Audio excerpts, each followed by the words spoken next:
Bismillahirrahmanirrahim. Assalamualaikum warahmatullahi wabarakatuh. Perkenalkan, nama saya Hairunisa, NIM A1C020084. Saya mahasiswi semester 2 jurusan S1 Akuntansi Fakultas Ekonomi dan Bisnis Universitas Mataram.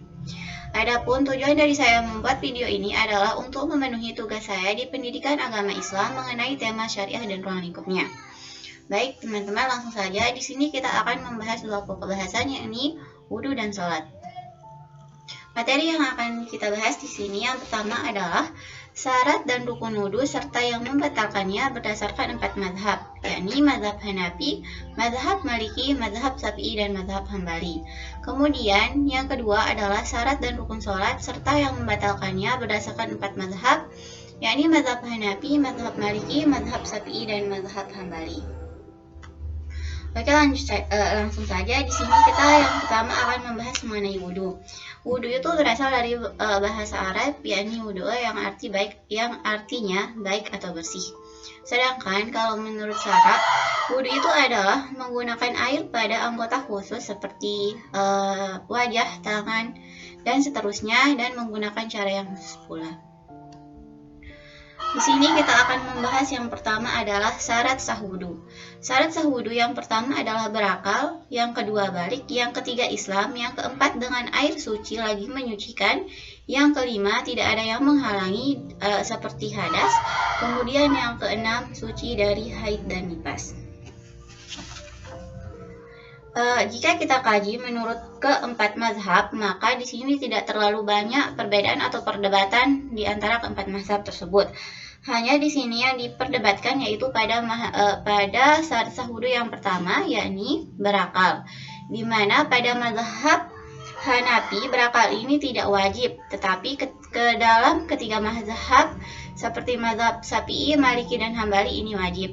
Kemudian perdebatan yang kedua itu terletak pada syarat sah wudhu yang keempat, yakni dengan air suci lagi menyucikan. Di mana dalam perdebatan di syarat sah wudhu yang keempat ini adalah pada mazhab Hanafi dan Maliki ini tidak diwajibkan, tetapi pada mazhab Hambali dan Syafi'i ini diwajibkan. Tetapi syarat sah wudhu ini yang diwajibkan adalah yang keenam jika kita tidak mengacu pada keempat mazhab. Kemudian selanjutnya mengenai rukun wudhu. Rukun wudhu yang pertama adalah niat, yang kedua membasuh wajah, yang ketiga membasuh kedua tangan sampai dengan siku, yang keempat mengusap sebagian rambut, yang kelima membasuh kedua kaki sampai mata kaki, yang keenam tertib, dan yang terakhir yakni yang ketujuh muamalah.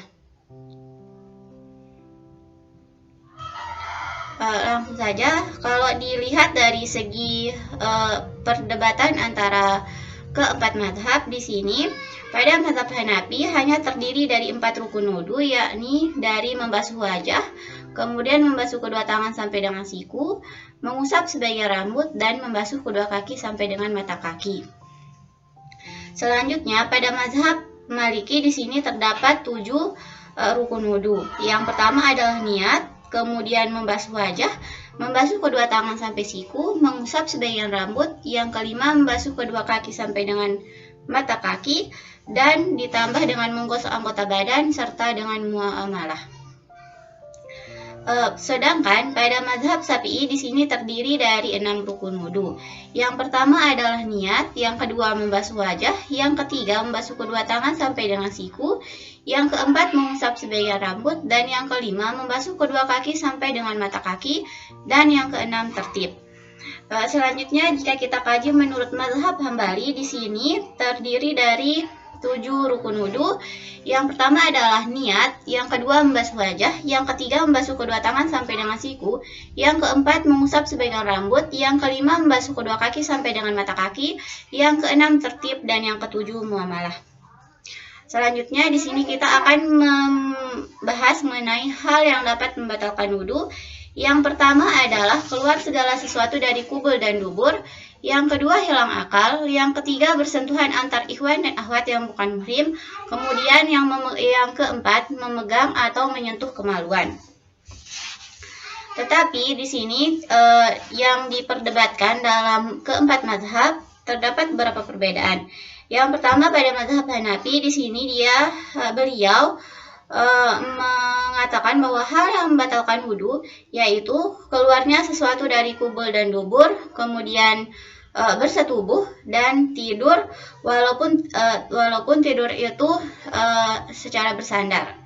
Kemudian menurut mazhab Maliki, di sini yang membatalkan wudhu yaitu keluar segala sesuatu dari kubul dan dubur, kemudian menyentuh perempuan, tidur, dan menyentuh kemaluan. Menurut mazhab Syafi'i, di sini yang membatalkan wudhu yaitu keluar sesuatu dari kubul dan dubur, kemudian bersentuhan antara laki-laki dan perempuan yang bukan muhrim, tidur, dan menyentuh kemaluan. Sedangkan berdasarkan mazhab yang terakhir, yakni mazhab Hambali, menurut beliau, hal yang membatalkan wudhu yang pertama adalah keluarnya sesuatu dari kubul dan dubur, kemudian menyentuh perempuan, tidur, menyentuh kemaluan, dan sesuatu yang membatalkan wudhu menurut mazhab Hambali di sini yang sangat berbeda dari ketiga mazhab, yakni makan daging unta dan memandikan mayat. Lanjut untuk sholat. Sholat ialah berhadap hati kepada Allah sebagai ibadah dengan penuh kekhusyukan dan keikhlasan di dalam perkataan dan perbuatan yang dimulai dengan takbir dan diakhiri dengan salam, dan tentunya sesuai dengan syarat-syarat yang telah ditentukan oleh syara. Adapun di sini yang akan kita bahas yang pertama adalah syarat wajib sholat. Syarat wajib sholat dibedakan menjadi 5. Yang pertama, beragama Islam. Yang kedua, sudah balik. Yang ketiga, berakal. Yang keempat, suci dari haid dan nifas. Dan yang kelima, telah mendengar ajakan Islam. Kemudian, syarat sah sholat di sini. Yang pertama adalah suci dari hadas besar dan hadas kecil. Yang kedua, suci seluruh anggota badan. Yang ketiga, menutup aurat. Yang keempat, masuk waktu yang telah ditentukan untuk masing-masing sholat. Yang kelima, menghadap kiblat. Yang keenam, mengetahui mana yang fardu dan mana yang sunnah. Yang ketujuh, menjauhi perkara-perkara yang membatalkan sholat. Selanjutnya di sini kita akan membahas mengenai rukun-rukun sholat. Rukun sholat itu yang pertama, niat. 2, takbiratul ihram. Yang ketiga, berdiri tegak bagi yang berpuasa ketika sholat. Yang keempat, membaca surah Al-Fatihah pada tiap rakaat. Yang kelima, ruku. Yang keenam, i'tidal. Yang ketujuh, sujud. Yang kedelapan, duduk di antara dua sujud. Yang kesembilan, duduk tasyahud akhir. 10, membaca tasyahud akhir. 11, membaca sholawat kepada Nabi Muhammad SAW ketika tasyahud akhir. Ke-12 membaca salam, 13 tertib, dan yang terakhir yang ke-14 adalah tumaninah. Di sini, perdebatan yang terjadi dalam rukun sholat ini di antara keempat mazhab, yakni yang pertama mazhab Hanafi. Mazhab Hanafi rukun sholat itu terdiri dari takbir, kemudian berdiri tegak bagi yang berpuasa ketika sholat, kemudian membaca surah Al-Fatihah, ruku, sujud, dan tahiyat akhir. Sedangkan menurut mazhab Maliki di sini yang termasuk rukun sholat itu yang pertama adalah niat, takbiratul ihram, berdiri tegak bagi yang berpuasa ketika sholat, membaca surah Al-Fatihah pada tiap rakaat, ruku, i'tidal, sujud. Yang kedelapan, duduk di antara dua sujud, duduk tasyahud akhir, membaca tasyahud akhir, membaca sholawat kepada Nabi Muhammad SAW ketika tasyahud akhir, membaca salam, tertib, dan tumaninah. Secara singkatnya, menurut mazhab Maliki yang di sini, semua rukun sholat yang saya tuliskan di sini merupakan pendapat dari mazhab Maliki. Sedangkan untuk mazhab Syafi'i dan mazhab Hambali di sini dalam rukun sholat mereka tidak terlalu berdebat dan hanya terletak perbedaannya pada tumaninah, di mana tumaninah ini dalam mazhab Syafi'i hanya dalam ukuran satu tasbih saja.